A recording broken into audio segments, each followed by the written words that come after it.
ငယ်တော့မင်္ဂလာပါဗျာအရင်တစ်ခေါက်ဗီဒီယိုကကျွန်တော်တို့မွန်ပြည်35လုံးအကြောင်းကိုပြပြသွားတယ်အဲ့ဒီမှာဆိုလို့ရှိရင် B အတန်ပေါ့ပြောင်းရမ်ဆိုင်စာပြီးလို့ရှိရင် B အတန်လေးပြောင်းရမ်ဆိုင်စာဒါတွေကိုကျွန်တော်တို့ခွဲပြသွားတယ်အဲ့တော့ဘယ် B တွေကအတန်ပေါ့လဲဘယ် B တွေကအတန်လေးလဲပြီးတော့နောက်တစ်ခါအတန်ပေါ့ B ရဲ့အနောက်ကနေလိုက်ရင်အတန်လေးနောက်ကလည်းအတန်လိုက်ပေါ့သွားတယ်အတန်လေး B ရဲ့နောက်ကနေလိုက်တယ်ဆိုလို့ရှိရင်နောက်က B ကလည်းအတန်လိုက်ပြီးတော့ပေါ့သွားတယ်ဆိုတာမျိုးတွေကျွန်တော်တို့ရှင်းပြသွားတယ်ပြီးတော့အခုတစ်ခါကျတော့ကျွန်တော်တို့ကမွန်တရစနှလုံးအကြောင်းကိုပြောပြရှင်းပြသွားပါမယ်ကျွန်တော်တို့ကဒီ adult learner တွေလည်းဖြစ်တဲ့အတွက်ဒီအသေးစိတ်ကျွန်တော်တို့အလိုက်ပြီးတော့repetition နဲ့ကြီးပဲကျွန်တော်တို့ကမတင်ယူပေါ့လေကျွန်တော်ဒီရှင်းပြပြီးတော့နားလည်တဲ့နည်းနဲ့လည်းကျွန်တော်တင်မယ်ပေါ့လေလေ့ကျင့်မယ်ပေါ့လေဆိုတော့အဲ့ဒါကြောင့်ကျွန်တော်တို့ဒီမရွတ်ခင်မှာကျွန်တော်အဓိပ္ပာယ်နဲ့သူ့ရဲ့ဆိုလိုရင်းကိုကျွန်တော်တို့အရင်ဆုံးရှင်းပြလိုက်ရတဲ့သဘောဖြစ်တယ်ကျွန်တော်ဒီမွန်တရဆိုလို့ရှိရင်ဆောမွန်ကျုပ်ပိုင်းမိုင်အစလုံးရှိတယ်ဘာတွေရှိတာလဲပြီးလို့ရှိရင်ဘယ်လိုအတန်တွေရှိတာလဲပြီးလို့ရှိရင်မွန်တရဆိုတာကဘယ်လိုမျိုးသဘောတရားကိုဆိုလိုတာလဲ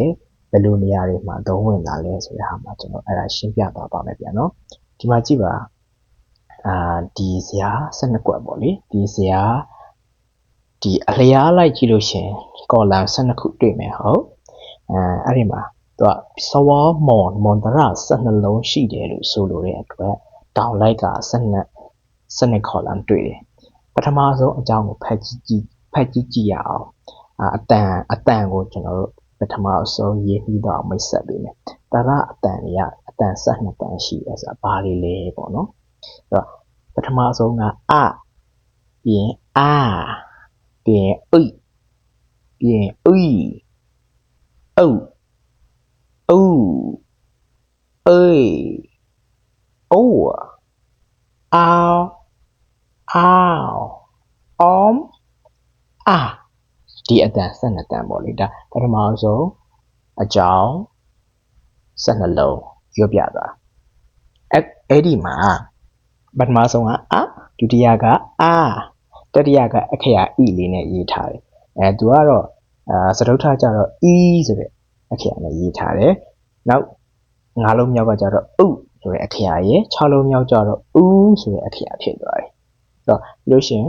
9လုံးမြောက်မှာ a ဆိုတဲ့အခရာလေးပြီးလို့ရှိရင်10လုံးမြောက်မှာဥ9လုံးမြောက်မှာအောင်ဆိုတဲ့အခရာလေးအောင်10လုံးမြောက်မှာကျတော့ဆိုတဲ့အတန်နဲ့ပို့ပြီးတော့ရှိမယ်ပြီးလို့ရှိရင်အောင်ဆိုတဲ့အတန်ပေါ့နော်ဒီပထမဆုံးအကြောင်းကကြတော့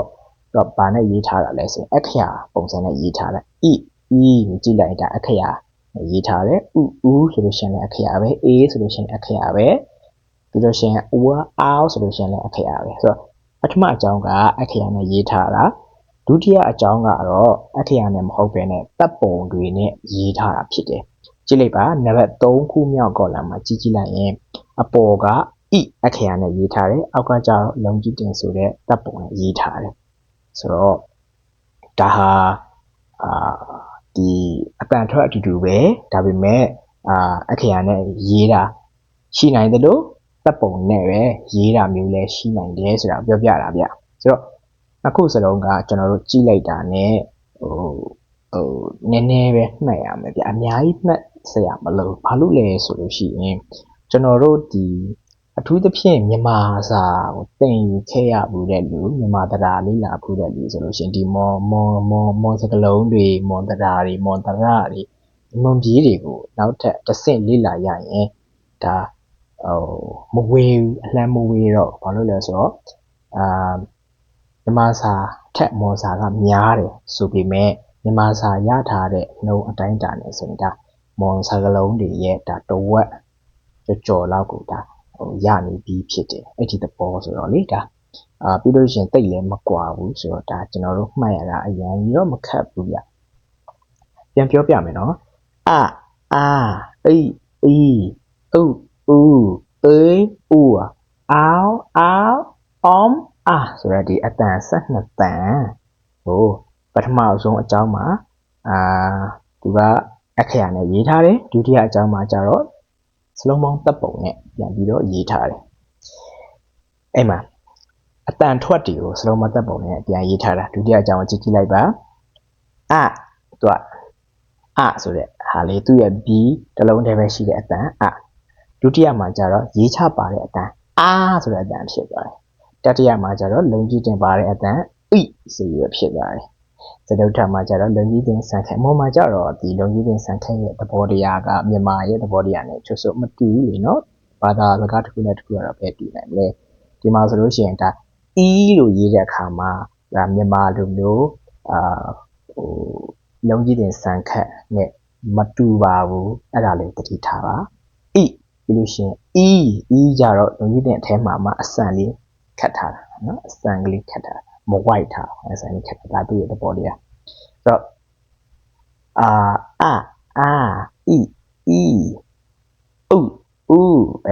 နော်တချောင်းတပုံနှစ်ချောင်းတပုံဒါသူတွေထိုးပါတယ်ဘယ်လိုရှင်ဒါဘယ်လိုရှင်သူတွေထိုးရေချဘယ်လိုရှင်ဘယ်လိုရှင်ဒီတဲ့အတန်နော်ဆိုတော့ဒီမော်မာက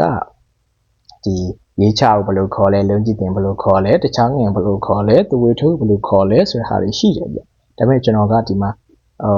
အဲ့လိုမျိုးကိုတဖြည်းဖြည်းနဲ့ပြတ်သွားမှာဒီမှာအရင်ဆုံးကျွန်တော်တို့ဒီဟာကိုလိုက်ပြီးတော့ညွတ်နေတဲ့ကလေးတွေမျိုးတော့မတင်တော့ဘူးကျွန်တော်တို့ကမြန်မာစကားကိုအရင်ရထားတဲ့သူတွေဖြစ်တဲ့အတွက်မြန်မာစကားကနေပြီးတော့ဒါမွန်စကားကိုပြန်တင်တဲ့စနစ်ကိုသွားတာဆိုတော့လေအဲ့ဒီစနစ်နဲ့တင်လိုက်တာဆိုတော့ခါတလေမှာကျွန်တော်တို့မှတ်ရလွယ်ပြီးတဲ့အသုံးနှုန်းတွေနဲ့ပဲအရင်ဆုံးမှတ်ထားပြီးပါနောက်ကြမှကျွန်တော်ဒီဖြည်းဖြည်းနဲ့ပြောပြပေးမယ်ဘယ်လိုလဲဆိုလို့ရှိရင်ဒီမှာသူ့တစ်ခုတည်းဆိုလို့ရှိရင်ဒီတစ်လုံးတည်းဆိုရင်အမလို့သုံးတယ်ဒါပေမဲ့ရေးချပါတဲ့အတန်ဆိုရင်ဆိုတဲ့အတန်ကခဏတော့ဆိုရေးချတယ်သုံးတယ်ရေးချဖြစ်ပါတယ်အိကြတော့ရောတော့လုံကြီးတင်ကိုရောတော့လို့ခေါ်တယ်ကြတော့ရောတော့ရေတိုရောတော့ခဲမှာလုံကြီးထဲမှာရေတိုအထဲမှာဆက်ကလေးတစ်ဆက်ထည့်ထားအဲ့လိုမျိုးတော့နှောင်းရှိတယ်ပေါ့ဗျာဥပမာအဲ့ဒီအတန်ကျွန်တော်စက်တိုက်ပြတ်သွားမယ်ပထမဆုံးကအမနောက်တစ်ခုကြတော့ခဏတော့ရေးချပါတယ်ရောတော့ကြတော့လုံကြီးတင်ကကြတော့ရောတော့ရေတိုနဲ့ရေးတယ်ဟဂျက်ဂျိုင်မူဆိုလို့ရှိရင်ဒါတစ်ချောင်းငင်နဲ့ရေးတယ်ဟဂျက်ဂျိုင်ဘာဆိုလို့ရှိရင်ဒါနှစ်ချောင်းငင်နဲ့ရေးတယ်ဆွေးမူကြတော့ဒါဆွေးမူနဲ့ရေးပါတယ်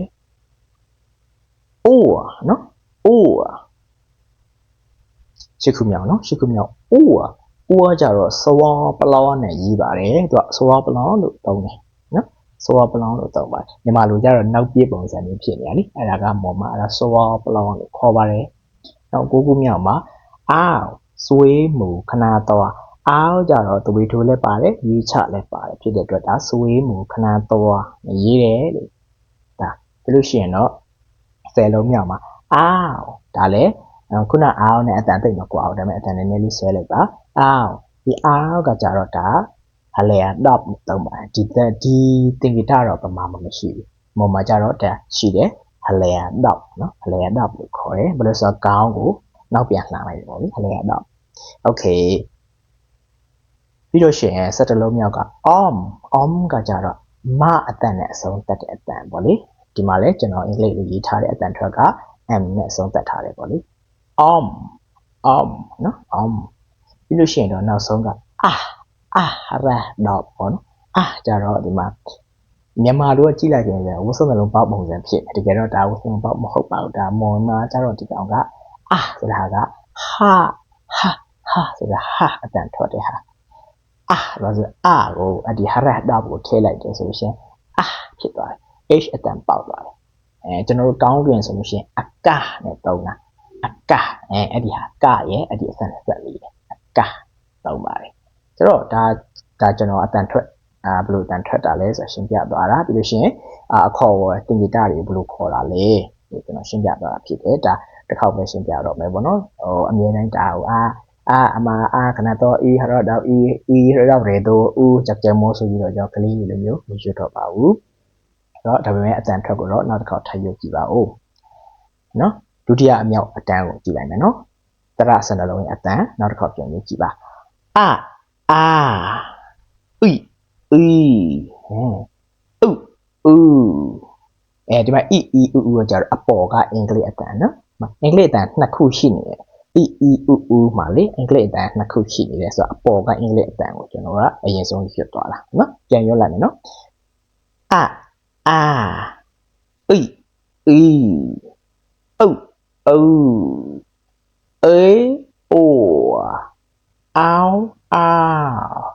အောင်ဆိုရတဲ့ဖြစ်တယ်ဒီမှာကျွန်တော်ကတခါတည်းရှင်းပြပေးမယ်ကလေးတွေကြတော့တခါပုံစံတစ်ခုကိုအရင်ပြောပြီးတော့မှပဲနောက်ထပ်ပုံစံခွဲတစ်ခုရှိနေတယ်ဆိုတာကိုထပ်ပြီးတော့ပြောတာပေါ့လေဒါကလေးဒါပေမဲ့ဒီကြီးတွေကြတော့ဒီတိုင်းပဲတန်းပြီးတော့နှစ်မျိုးရှိတယ်အတန်ပုံစံနှစ်မျိုး꿰တယ်ဆိုတာပြောပြသွားမယ်အခုကျွန်တော်တို့ရွတ်သွားတယ်အာဥအေအိုအောင်ဆိုတဲ့အတန်ကဒါအင်္ဂလိပ်စကားလုံးတွေနဲ့အတန်ထွက်ရေးထားတယ်အဲ့လိုမျိုးရွတ်သွားတာပထမပုံစံဖြစ်တယ်ပေါ့လေပထမပုံစံအတန်ဆိုတော့မော်မှာကျတော့အတန်များတယ်လीနော်အတန်များတာဖြစ်တဲ့အတွက်အခရာတစ်လုံးကအတန်နှစ်တန်လောက်ထွက်တဲ့တချို့စကားလုံးတွေရှိတယ်အဲ့ဒါကြောင့်ဒီမှာဥဆိုတဲ့ဒီလေးခုကနောက်ထပ်အတန်တစ်မျိုးပုံစံခွဲတစ်မျိုးထပ်ထွက်တယ်ဆိုတော့အဲ့ဒီပုံစံခွဲကဒီအင်္ဂလိပ်လိုမျိုးအတန်အင်္ဂလိပ်စကားလုံးနဲ့ရေးထားတဲ့အောက်ကစာလုံးလေးတွေအဲ့ဒါနောက်ထပ်ပုံစံခွဲအတန်ကြီးဘယ်လိုအတန်လဲဆိုတော့ကဲအစအနေပြန်ပြီးတော့တစ်ခေါက်ပြန်ရွတ်လိုက်မယ်နော်ခုနတော့က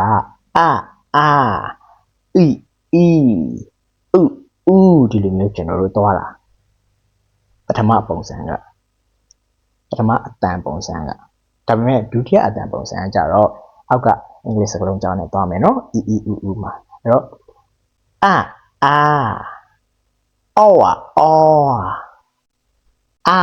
ော်ဆိုတဲ့အတန်နဲ့သွားတယ်ဗျနော်အဲ့ဒီသဘောတရားလေးဆိုတော့ကျွန်တော်တို့ကဒီတရအတန်ကိုမှတ်တဲ့အခါမှာတရဆိုတာကတကယ်တော့အတန်ပဲလေဗျာအခြေခံအတန်ပဲအဲ့တော့အတန်ကိုမှတ်တဲ့အခါမှာကျွန်တော်တို့ဒီတစ်ခါတော့ကြက်လိုက်ဖို့လိုတယ်ကြက်ဖို့လိုတယ်ပေါ့လေအတန်ကိုကြက်ဖို့လိုတယ်ဆိုတော့မော်မှာဘယ်လိုအတန်တွေရှိတယ်လဲဘယ်လိုတရအတန်တွေဒီနေ့အပြင်ဘယ်လိုအခြေခံအတန်တွေရှိတယ်လဲဆိုတဲ့ဟာကိုကျွန်တော်တို့ကလေ့လာတဲ့အချိန်မှာတခါတည်းအခြေခံအတန်တွေတခါတည်းရအောင်ကြက်သွားဖို့လိုတယ်ဗျ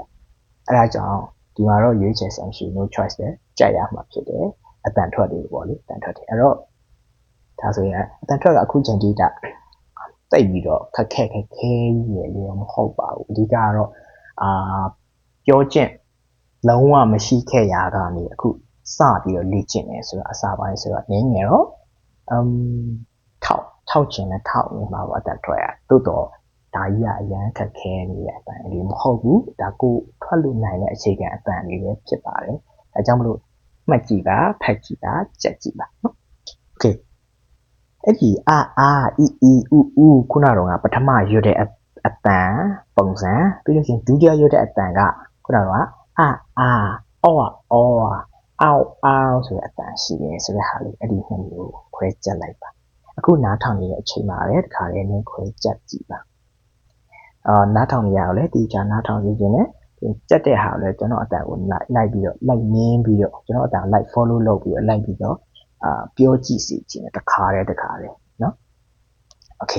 အတန်နှစ်တန်အတန်ပုံစံနှစ်မျိုးပြန်ပြီးတော့ပြောအောင်မယ်နော်အဲ့တော့ပထမဆုံး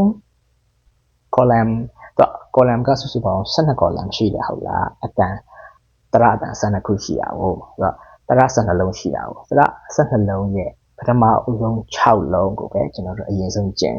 ဒုတိယ6လုံးကိုတော့ဒုတိယဆက်ကျင့်ပေါ့ဗျာအခုကပထမဆုံး6လုံးကိုကျွန်တော်ခွဲကျင့်မယ်ကျွန်တော်နီးကိုပြောပြကျွန်တော်အဲ့လိုမျိုးကျင့်ခဲ့ပြီးတော့ကျွန်တော်မော်စာတင်တော့ကပေါ့နော်ကျွန်တော်အဲ့ကြောင့်ပထမဆုံး6လုံးကိုကျွန်တော်ခွဲပြီးတော့ကျင့်မယ် တော့အဲ့ဒီမှာအာအီဥဆိုတဲ့ပထမအတန်ကိုကျွန်တော်အရင်ဆုံးမှတ်လိုက်တယ်အဲ့ဒါကမှတ်ရလွယ်တယ်လေအာအီဟာတော်တော်လွယ်တယ်ကလေးတွေတော့တောင်မှရတယ်တစ်ခါလောက်နဲ့ရပြီဒီအတန်ကအာအီဆိုတဲ့အတန်လေးတွေ့လားအဲ့တော့ဒုတိယအတန်ပုံစံကဘယ်လိုလဲအီမဟုတ်တော့ဘူးဒီခါကျတော့မဟုတ်တော့ဘဲနဲ့အော်ဖြစ်သွားတယ်ဒီမှာလေအင်္ဂလိပ်လို OAQ ဆိုတော့အော်ဆိုတဲ့အတန်နဲ့ရေးထားတယ်နော်အဲ့တော့ဒုတိယအတန်ပြန်ဖတ်ကြည့်မယ်အစားလေးအော်ဒီလိုမျိုးပါဒီမှာ tips ဒီမှာဆိုလို့ရှိရင်ကျွန်တော် tips တစ်ခုပြောပြမယ်ကျွန်တော်တို့လုံးကြီးတင်အတန် ဆိုလို့ရှိရင်အတန်ကရက်သွားတာဒါပေမဲ့လုံးကြီးတင်ဆန်ကဆိုတဲ့နေရာမှာကျတော့အတန်ကရှည်သွားပြန်တယ်ဒီလိုပဲတစ်ချောင်းငင်ဆိုတဲ့နေရာမှာအတန်ကရက်သွားဒါပေမဲ့ဆိုတဲ့နှစ်ချောင်းငင်လည်းရောက်အတန်ပြန်ရှည်သွားရောအဲ့ဒီသဘောတရားရှိတယ်နော်အဲ့ဒါဆိုလို့ရှိရင်အတန်ကအဲ့လိုမျိုးကျွန်တော်တို့မှတ်ထားနိုင်တယ်ဆိုလို့ရှိရင်အတန်ရောစရာမရှိဘူးเนาะโอเคဒုတိယအတန်ကိုပြန်ဖတ်မယ်เนาะပထမအတန်မဖတ်တော့เนาะဥကကျွန်တော်တို့စကားလုံးပေါင်းတပ်ပုံမြင်တာနဲ့အတင်ကိုကျွန်တော်သိတဲ့အတန်တွေဖြစ်တယ်အခုကျွန်တော်တို့ကဒုတိယပုံစံကိုပဲကျွန်တော်တို့လေ့ကျင့်မယ်ရအောင်အာနဲ့စမယ်အာမှာကအတန်ရက်တယ်အာမှာကအတန်ဆွဲအော်เนาะဒီမှာနော် OAQ နော်အော်ပြီးလို့ရှိရင်အတန်ရက်တယ်ပြီးလို့ရှိရင်အော်အတန်ဆွဲတယ်ပြီးလို့ရှိရင်အော်ဒါမှကျတော့ AOQ ဖြစ်သွားတယ် AOQ အော်ပြီးလို့ရှိရင် AO ဆိုဖြစ်သွားတယ်အဲ့ဒီ6လုံးပဲနောက်တစ်ခါပြန်ကြည့်မယ်ဥရဲ့ဒုတိယတရအတန်ပုံစံဒါဘယ်လိုလဲဆိုရင်အ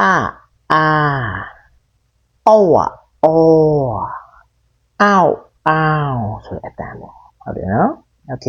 ဒါပထမဆုံး6လုံးအပိုင်းကိုလေ့ကျင့်လိုက်တာကဲဒုတိယ6လုံးအပိုင်းက A ကနေစတယ် EI ဆိုတဲ့အတန်နော် O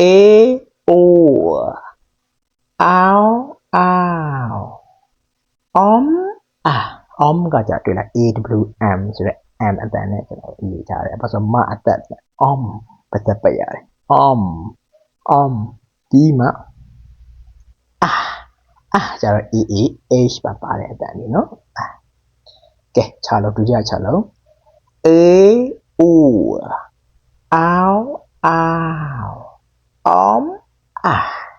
နောက်တစ်ခါ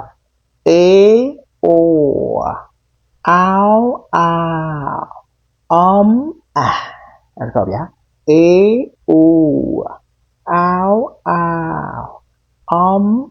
ဗျာโอเคဒါဆိုလို့ရှိရင်ဒါအစဒီအခါนี้အဆုံးထိ12လုံးကိုတစ်ခါလေးနဲ့ကျင့်ကြည့်မယ်ပထမအတန်ပထမအတန်ကိုကျွန်တော်သွားမယ်ပထမအတန်ကဘာလဲဆိုရင်ပထမအတန်ပုံစံနော်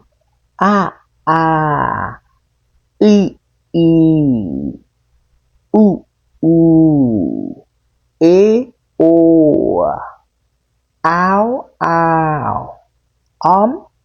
ဒါပထမအတန်ပုံစံကဲပထမအတန်ပုံစံပဲနောက်တစ်ခါနော်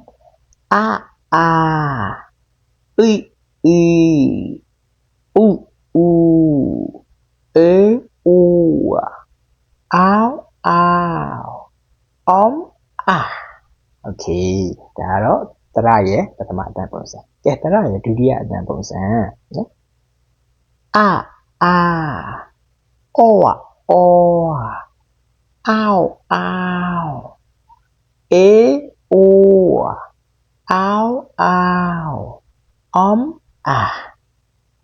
တရရဲ့ဒုတိယအတန်ပုံစံပဲနောက်တစ်ခေါက်ပြန်ပြောမယ်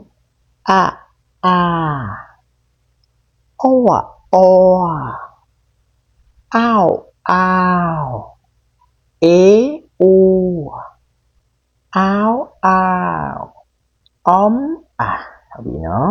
ဆိုတော့ကျွန်တော်တို့ကအစလေ့ကျင့်တဲ့လူတွေဆိုလို့ရှိရင်တော့ဒါမေ့တာတွေပါဖြစ်တယ် အဲ့တော့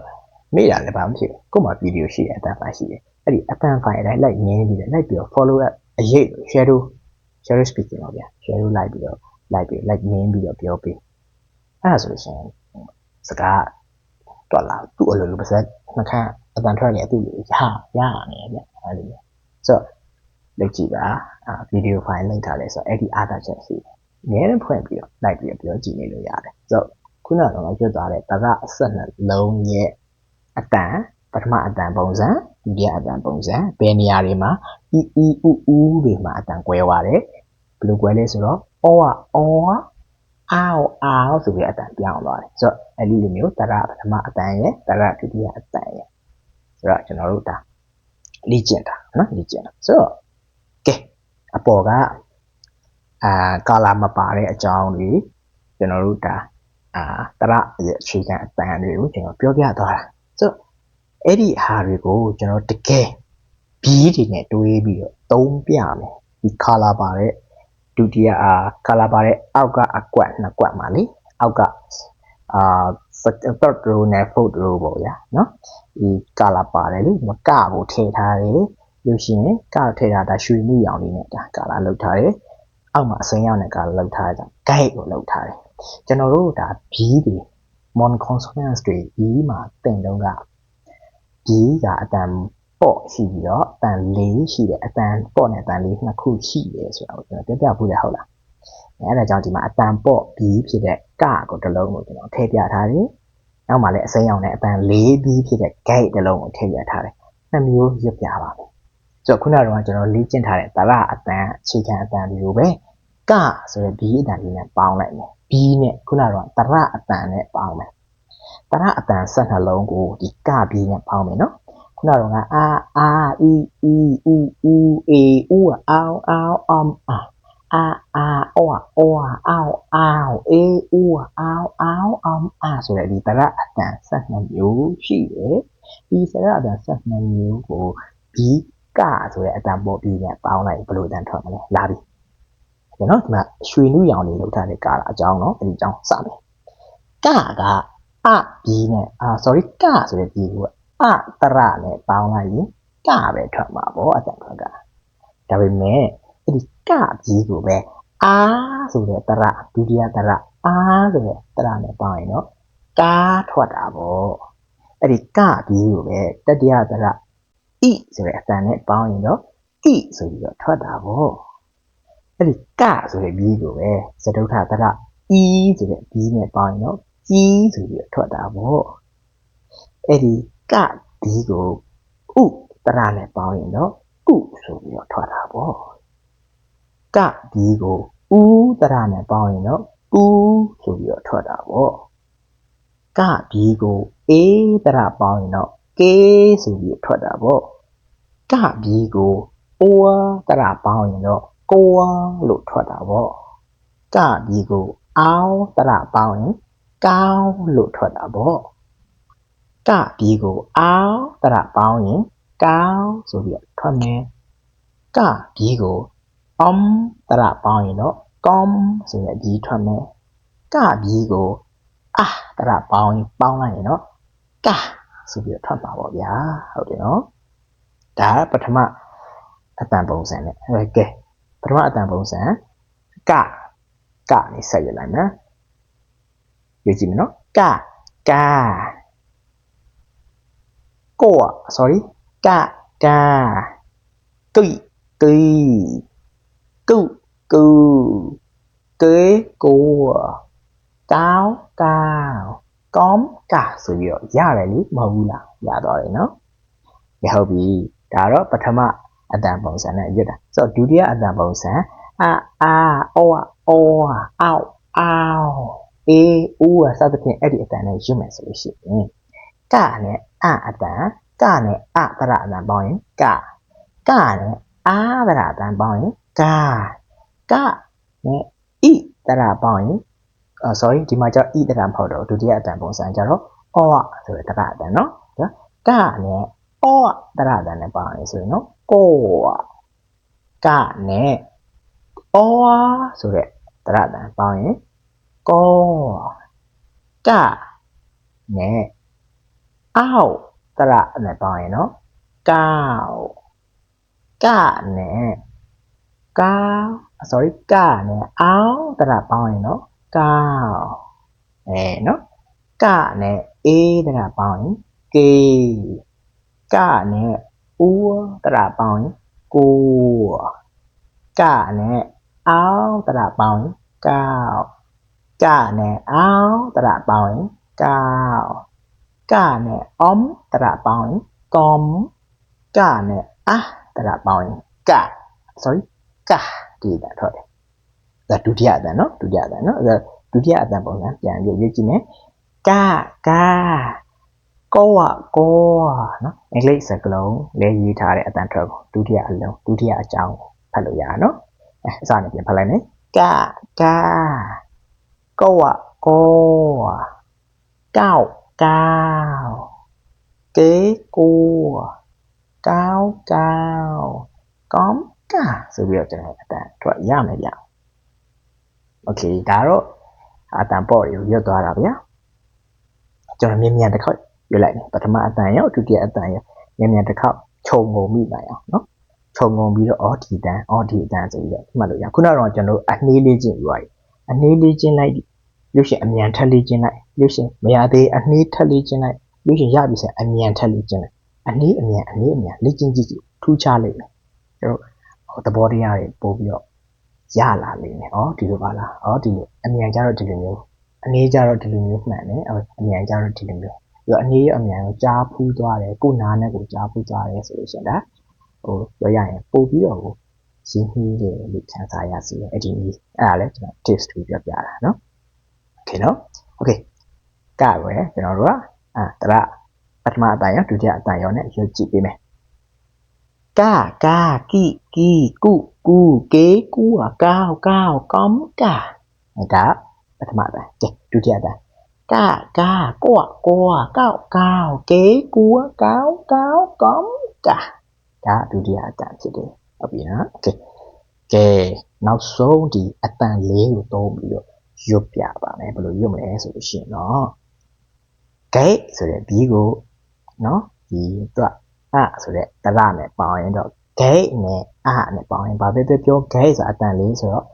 ဂိတ်လို့ပဲထွက်မယ်ဂလို့မထွက်ဘူးနော်အတန်လေးဂိတ်ပဲထွက်မယ်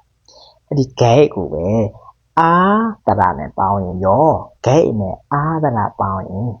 ဂါလို့မထွက်ဘူးနော်ဘာလို့ဆိုတော့ကျွန်တော်တို့အတန်လေးကိုကျွန်တော်သတိထားမယ်မော်မှာအတန်ပေါ့အတန်လေးမှာအဲ့ဒီအတန်လေးကရှိမှအတန်လေးရဆိုရှင်နောက်ကလည်းအတန်လေးလိုက်တယ်အရှိကအတန်ပေါ့တယ်နောက်ကလည်းအတန်ပေါ့လိုက်တယ်အခုလည်းအလားတူပဲရှိကဘီးအတန်ကအတန်ပေါ့ဆိုရှင်မကတော့ငါဆိုလို့ရှင်လိုက်တယ်ကဆိုလို့ရှင်ကကိုရေးကြထည့်လိုက်တော့ကလို့ရှင်ကနဲ့နဲ့ဆိုလို့ရှင်ကီးဒီလိုအတန်ကလိုက်ရှိကအတန်ပေါ့ဖြစ်တဲ့အတွက်နောက်ကအတန်ကြီးကလည်းအတန်ပေါ့ကြီးအတန်ပေါ့ကြီးပဲလိုက်တယ်ဒါပေမဲ့ဂိတ်ကကြတော့အတန်လေးကြတော့ဂိတ်နဲ့နဲ့ပါရင်တော့ဂလို့မထွက်တော့ဂိတ်နဲ့သူ့ရဲ့အတန်လေးတိုင်းမထွက်တယ်ဒီဂိတ်နဲ့ဆိုတဲ့တရနဲ့ပေါ့ဥပမာနော်ဂိတ်နဲ့ဆိုတဲ့တရနဲ့ပေါင်းရင်လည်းသူကြတော့ဂီဆိုတဲ့အတန်လေးထွက်တယ်ဂီမဟုတ်တော့ဂီဆိုတဲ့အတန်လေးထွက်တယ်နော်ဆိုတော့အဲ့လိုမျိုးပဲဂိတ်နဲ့တရပေါင်းရင်တော့ကားဆိုတဲ့အတန်မထွက်ဘူးဂိတ်ဆိုတဲ့အတန်လေးတိုင်းပဲဂဲဆိုတဲ့အတန်ကြီးထွက်တယ်နော်ကဲအရန်ရှင်းလို့ရှိရင်အရန်ပို့ပြီးတော့ရှုပ်တတ်တယ်အဲ့ဒီသဘောလည်းရှိတော့ကျွန်တော်သိရှင်းတော့ဘူးကဲရွတ်ပြမယ်ဂဲနဲ့တရပေါင်းရင်ဂဲနဲ့တရပေါင်းရင်ဂဲအဲ့တော့ဂဲနဲ့တရပေါင်းရင်နော်ဂီဂဲနဲ့တရပေါင်းရင်တော့ဂီဘာလို့ဆိုဂဲရဲ့အတန်အတိုင်းပဲလိုက်တာဂဲနဲ့တရပေါင်းရင်တော့ဂုဂဲနဲ့တရပေါင်းရင်တော့ဂူဂိတ်နဲ့တရပေါင်းရင်တော့ဂေးဂိတ်နဲ့တရပေါင်းရင်တော့အိုးဒါပေမဲ့ဂိတ်နဲ့တရပေါင်းရင်တော့ဒီမှာကျတော့သတိထားမှာခေါင်းဆိုတဲ့အတန်မရှိဘူးပေါ့မှာဘယ်လိုအတန်ဖြစ်မလဲဆိုတော့ဒီမှာအင်္ဂလိပ်လိုရေးထားတဲ့ GO apostrophe ကိုဆိုတဲ့အတန်နဲ့ရေးထားတယ်အဲ့တော့ဂိတ်နဲ့တရပေါင်းရင်တော့ကိုဆိုတဲ့အတန်ထွက်တယ်ဒါအတန်လေးမှာနော်အတန်လေးမှာအဲ့လိုမျိုးပဲဂိတ်နဲ့တရပေါင်းရင်တော့ခေါင်းလို့လည်းမထွက်ဘူးဂိတ်နဲ့တရပေါင်းရင်တော့ gay ဆိုတော့ခုနကတော့ go အခုက gay အဲ့တော့ go gay အဲ့ဒီတနေရာတတိထားရမယ်နော်ကျွန်တော်ပုံမှန်အတိုင်းကာမဟုတ်တော့အတန်လေးမှာဆိုလို့ရှိရင်နော်ဒီမှာ go gay G O apostrophe go ရဲ့ G E A gay ဒီအတန်လေးရတယ် okay နောက်သူရဲ့နောက်ကအတန်လေးရတော့ပုံမှန်ပဲ gay နဲ့ om တရာပေါင်းရင်နော် gom gay နဲ့ တရာပေါင်းရင်နော်တော့ကာမဟုတ်ဘူးနော် gay ဘာလို့ gay ရဲ့မူလအတန်ကိုယူရတယ် gay gay အဲ့လိုပဲ gi gi gu gu gay gu go gay gom gay ဒီလိုမျိုးသွားတာနော်ကာမဟုတ် gom gay okay အတန်လေးတရကိုပြန်ပြီးတော့ရွတ်ပြပြီးမယ် gay gay gay gi gi gu gu gay gu go gay gom gay ဒီလိုအတန်ရွတ်ပြရတယ်ဗျာအယောင်ပါတဲ့ဟာကိုပဲကျွန်တော်တစ်ခေါက်ပြန်ရွတ်လိုက်မယ်နော်ပြန်ရွတ်ပြီးမယ်အယောင်ပါတဲ့အတန်ပေါ့မှာကမှာအတန်ပေါ့မှာတော့ကအတန်ပေါ့မှာတော့တရပုံစံအတန်ပုံစံ2မျိုးနဲ့ကီကူကူရဲ့ကောကောရဲ့အဲ့ဒီမျိုး2မျိုးရှိတယ်အဲ့ဒီဟာ2မျိုးရှိတယ်အဲ့2မျိုးစလုံးကိုလည်းပဲကျွန်တော်ဖြည်းဖြည်းလေးရွတ်ပြမယ်ပြီးလို့ရှိရင်တော့အတန်လေးဂဲကီကူကူကတော့တစ်မျိုးပဲရှိတယ်တစ်မျိုးကိုကျွန်တော်ရွတ်ပြမယ်နော်ကဲစမယ်ဗျာနောက်ဆုံးတစ်ခေါက်ကာki ki cu cu kế cô cao cao cóm cả tempoရဲ့ဒုတိယပုံစံကကာကိုကောkế cô cao cao cóm cả ဟုတ်ပြီအတန်လေးဂဲဂိဂုဂူကေကိုကိုကေဂမ်ဂဲဖြစ်ပါတယ်ဗျာဟုတ်ပြီတော့ကျွန်တော်တို့အခုဒါလေ့ကျင့်နေတဲ့တရပေါ့လေမွန်လို့ကြတော့စဝါမွန်တရ12လုံးရှိတော့စဝါမွန်ကျမမဲ့အဲ့တော့တရ12လုံးရှိရဲဆိုတော့ဒီတရကခုနကလည်းကျွန်တော်ရှင်းပြတဲ့အထက်မှာပါသွားတယ်တရဆိုတာဘာလို့ဆိုလို့ရလဲတရဆိုတာကြတော့သူကအခြေခံအတန်လေးပဲပြောတာဘာသာစကားတစ်ခုရဲ့အခြေခံအတန်အင်္ဂလိပ်မှာဆိုလို့ရှိရင် power 5လုံးရှိရဲ့ A E I O U တဲ့ဒါအခြေခံအတန်အဲ့ဒါရှိမွန်မှာလည်းဒါအခြေခံအတန်ဒီပါလဲအခြေခံအတန်ပေါ့လေကိုအသုံးပြုသွားတဲ့အခြေခံအတန်E E U U ဆိုတဲ့အဲ့ဒီအခြေခံအတန်စသဖြင့်ပေါ့နော်အခြေခံအတန်12တန်12လည်းရှိတယ်ဆိုတော့ပြောတာတရဆိုတာအခြေခံအတန်ပါပဲအဲ့ဆိုကျွန်တော်တို့စကားပြောရင် B တမျိုးတည်းနဲ့စကားပြောလို့မရဘူးအတန်ကမပြည့်စုံဘူးမှာဆို B ကဗျာကဆိုတဲ့ဒီကတလုံးပဲကဲကလည်းကဲတလုံးပဲခဆိုရင်ခတလုံးပဲမဲဆိုလို့ရှိရင်မဲတလုံးပဲအဲ့တော့ကဲပကပမဲစတလအဝဒအဲ့လိုမျိုးဒီအတန်လေးနဲ့ကြီးပဲပြောကြည့်ပါလားကလကလေမဲဝဲကလေအဲ့လိုဒါဆိုဒီအတန်လေးနဲ့ကြီးပဲပြောကြည့်အတန်ကပြပြဆုံဘယ်ထွက်လို့ရမလဲကျွန်တော်တို့ကတရအတန်နဲ့ပေါင်းပြီးတော့မှပဲဒီအတန်ထွက်တယ်ဒီမှာကြည့်လိုက်ရင်ဒီမှာပြီးတာလေးနဲ့ကနဲ့ E ဆိုတဲ့အတန်ပေါင်းမှပဲတိလို့ကျွန်တော်ထွက်လို့ရတာသူ့တခုတည်းဆိုကကြီးပဲဖြစ်နေမှာဆိုတော့သူ့မှာ E ဆိုတဲ့အတန်လိုချင်တဲ့အတွက် E တရအတန်နဲ့ပေါင်းလိုက်မှကနဲ့ E တရအတန်ပေါင်းရင်တိဆိုတဲ့အတန်ရတယ်လက်ဒုတိယကြောင်းနော်လက်ကိုလည်း A ဆိုတဲ့တရအတန်ပေါင်းမှပဲကျွန်တော်လက်နဲ့ A ဆိုတဲ့အတန်ပေါင်းလိုက်တော့လေးဆိုတဲ့အတန်ရအောက်ကလည်းစနဲ့အားဆိုတဲ့အတန်တရအတန်နဲ့ပေါင်းမှပဲစားဆိုတဲ့အတန်ရမှာစတခုတည်းကစားအတန်မရဘူးစနဲ့အားဆိုတဲ့တရအတန်ပေါင်းမှပဲစားဆိုရမှာအဲ့ဒါကြောင့်တိလေးစားဆိုတဲ့အတန်စကားအတန်ကိုပြောကြည့်ချင်တယ်ဆိုလို့ရှိရင်တော့ဘီရောတရအတန်ရောပေါင်းပြီးတော့မှပဲပြောရတာလေနော်အဲ့ဒီသဘောတည်းဒါကြောင့်တရဆိုတာကအတန်နော်အတန်ဖြည့်ပြီးတာမူလအခြေခံအတန်ဖြည့်ပြီးတာပေါ့နော်ဒီတစ်ခုတည်းကကြတော့အတန်မလုံလားလို့တရနဲ့ဖြည့်ပြီးတာအဲ့တော့ကနဲ့ E အတန်ပေါင်းရင်တိလိုက်နဲ့ A အတန်ပေါင်းရင်လေးစနဲ့အားအတန်ပေါင်းရင်စကိလေးစားဆိုတာဖြစ်တယ်ကဲအောက်ဆုံးကနှစ်ကြောင်းကဒီမှာကြတော့ကျွန်တော်တို့အပေါ်က E ဆိုတဲ့အတန်တရဒါပေမဲ့ ဒီမှာကျတော့ဒုတိယပုံစံအော့ဆိုတဲ့အတန်နဲ့သုံးရတာဥပမာကျွန်တော်တို့တချို့ဒီမော်စကားကြားခုလိုက်မယ်မြေကြီးကိုကျွန်တော်တို့တော့နဲ့သုံးတာဒီတော့ကတာရေဟရော့ဒေါပ်ဆိုတဲ့တာဟရော့ဒေါပ်တနည်းအားဖြင့်မော်လိုဗမာလိုရောက်တာလုံကြီးတင်နဲ့ရေးတာမြေကြီးကိုလေတာလုံကြီးတင်နဲ့ရေးတာ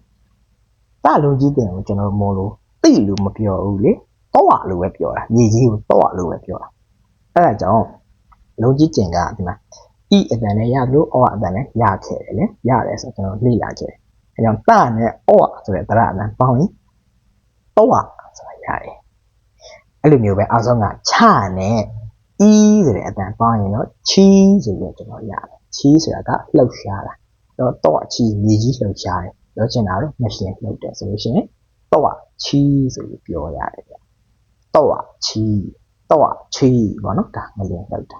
အပေါ်ကကိလေသာအောက်ကတော့ချီအဲ့လိုရတယ်ဗျဒါတော့